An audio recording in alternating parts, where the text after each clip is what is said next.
Against Domestic Violence and Sexual Assault, community partners, our steering committee rally, victims and survivors of crime, thank you for being here with us today.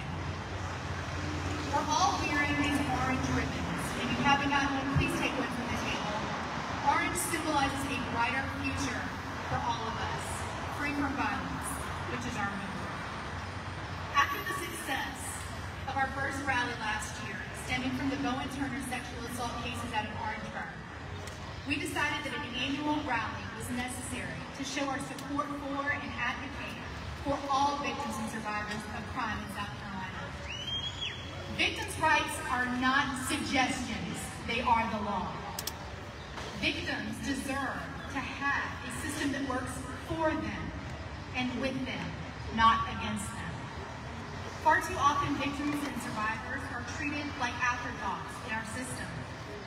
And while South Carolina has substantial victims' rights protecting crime victims, if they are not asserted by crime victims and enforced by our courts, they are meaningless.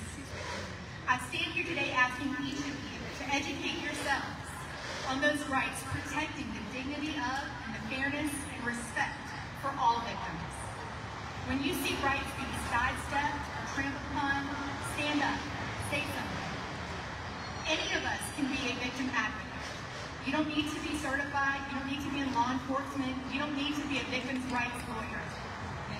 You can help victims and survivors. They are counting on us to center their rights, center their voices in a system where they are pushed to the side. Well, they are not pushed to the side today. Victims are at the heart of who we are and why we are here.